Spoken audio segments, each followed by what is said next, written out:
You have probably heard the stories of organ recipients and how transplants have given them a second chance at life. But organ donation affects more than just that one person. It is a gift to every family member who gets more time, every friend who gets to share another laugh, and every loved one who no longer has to say goodbye. I want to tell you those stories. This is who benefits. This is who remembers. And this is who gives thanks. My husband is Scott, and he had a lung transplant 2.5 years ago. He was born with a congenital heart defect. My dad received a liver transplant when I was in 4th grade, so that was 2017. And at the time, we didn't think anything like that could happen to anybody we were related to. And I am so thankful for the transplant because even then and still now, my dad is just the light of my life. He's my best friend, and he's always the life of the party. He's one of 4 children. He has an older sister that's 2 years older, and he has 3 brothers. He is one of 3 in a triplet family. He has an identical brother and a fraternal brother as well. And so that's kind of an interesting component of his life. And I'd say it dictates a lot of who he is and how he operates and brings out a lot of his personality. My loved one is my father. I would say he's full of life. He's funny, determined, and an amazing dad. I've never met another woman like her. So she is the love of my life. My dad has something called Wegener's disease. It's an autoimmune disease that affects your kidneys, lungs, joints, and your sinuses.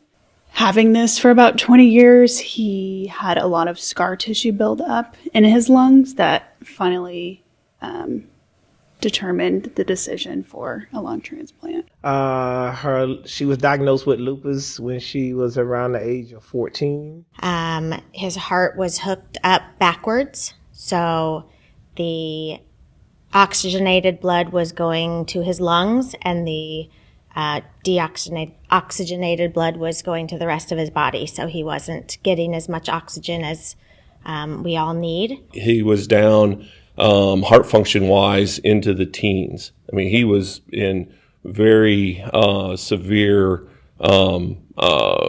heart failure at that point. And within a couple of days, they told us that he was going to need a transplant. When he had been listed for transplant, when we were waiting to see if he was going to be listed, he was on a pump of medication, and so I was nursing at home, which I'm not a nurse, so I was dealing with a PICC line and dealing with medication and alarms that would go off in the middle of the night, so it was very stressful. The look on his face and him looking around the room and trying to grasp the idea that as a 21-year-old, he's going to need to have a heart transplant.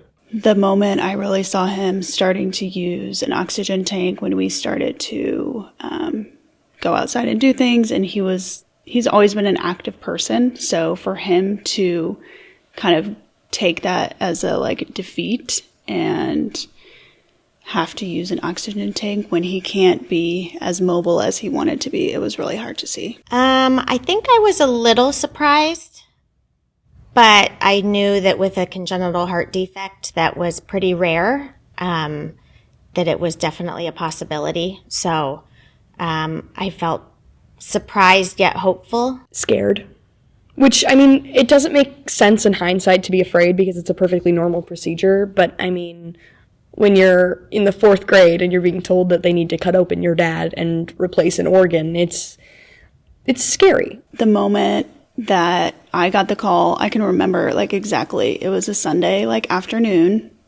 I was at home. Both my parents called me, and they're just like, "It's happening." And I was like, "What do you mean? It's already happening?" It was a feeling of relief that I cannot even put into words. Extremely excited, thrilled, thinking that Scott would have more time with us and that we'd be able to continue on with plans we had. Well, that is a double-edged sword for sure. It creates the opportunity that we might have an answer to the problem that we're trying to solve for here, and so from that perspective, it's a very joyous and very pleasing time. The challenge with that is you also realize at that point that somebody else is going through a very hard time, a very horrible time in their life, and the family members of that individual are on the other end of that pendulum. We're very happy. We're very relieved that we might have an option, and then also understanding that there's somebody else that's on the other side of that. Energy level that I've never seen before in her. It's as if she just can't do enough. Once he started getting better, we decided to take a once-in-a-lifetime trip. We went to Europe, which was amazing to be able to witness him not with his oxygen tank and just kind of back to his normal self. You really try to live in the moment. You try to take advantage of the opportunities you have to do the things that you want to do, to spend the time with the people that are important to you. And you really have a sense, I think, of a little bit of urgency because tomorrow is not given. And there's nothing like having a major episode, whether that be medical or something else within your life, to really drive that home. Being more involved in the kids' lives is what's changed the most. A lot of things for the better. We're able to do more family activities, and it just seems like we have bonus years and time with Scott. I wouldn't have a dad. He would have passed away. I think the doctor gave us 3 months before he got his transplant. And there was, at that point, he was so sick, there was no doubt in my mind that we were going to have to plan a funeral for my dad. I would be a widow and have 2 teenage sons to raise. It completely changed our lives. Well, I would have lost a son. I would have traded places with him. I think, most parents would say that. That question makes me emotional. Honestly, it could have gone so many ways. My dad was kind of given, not an ultimatum, but he was given basically the lung transplant as kind of his only option. Otherwise, he only had like a few years left of his life. And that was going to be really hard to watch him, I think, suffer for the rest of his life. So, I mean, we don't know where he would have been, but I don't think anything could have been better than this. First of all, I would say thank you. Thank you. Thank you.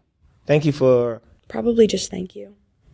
Because it's such a difficult thing, knowing that they had to lose somebody to make sure my dad could live. But, I mean, there's no amount of thank yous I can say. You can say thank you so many times and let him know you're grateful. But my husband had written the mom a letter about her son and just thanking her. And she said, Troy would have wanted this done. He was a good boy. He was 15, and he would have done something like this to help others. He was 32 years old when he passed away. So he was an adult. He was married. He had a child. And, we never ever talked about it. And that's, I'm embarrassed now that conversation was never had. He actually registered to become an organ donor when he got his driver's license, unbeknownst to us. In a way, it was made easier for us, the fact that he had already indicated he wanted to be an organ donor. We were able to go ahead and actually meet over time the lady who got a kidney, a gentleman who got his heart, another gentleman who got another kidney and his liver. So knowing Carla, Tyson, and Walt And having met each of them really brought a sense of peace to me, knowing that they were ill. They were terribly ill. All of them were on the verge of dying when they got the transplants. And it's been 6 years now since they received those organs. And I think back about it, and that's 6 years that they never would have had if my son had not donated his organs to them. I want him to be remembered. And I want him to be remembered as a kind, loving, generous person who he loved being a police officer. He loved his family. And he was thoughtful enough to even consider being an organ donor when he was just a teenager. It's hard to think about end-of-life situations or applying it to yourself, but before you need to have made that decision to save somebody's life, it's very helpful to have had that conversation. I miss my son. Enjoy life. You never know what's around the next corner. It's been 6 years. It's still hard to talk about it. I miss him. And I think I will do everything in my power to support organ donations and his memory. I just love him and miss him. I would say take the time now to think about it, because it really is just a snap decision. You're in the DMV and you can just check off that box when you get your driver's license that you'd like to donate an organ, and that decision could make or break somebody's life or future. Tell them more about my experience and how it's changed my family and gave my husband a second chance at life. Most amazing, most important gift that you could ever give somebody. It may be something they've never thought of before. So actually taking the time to think about how you can impact someone else's life is so amazing. Dig deep within yourself to think of what that might look like if you ever had the opportunity, and maybe the gratitude or the opportunity that would bring to some of your loved ones if you were able to help somebody out in that manner. We have the means through each other to help one another. As soon as you can check that box off on your license, as soon as you get your license, talk with your parents and check it off.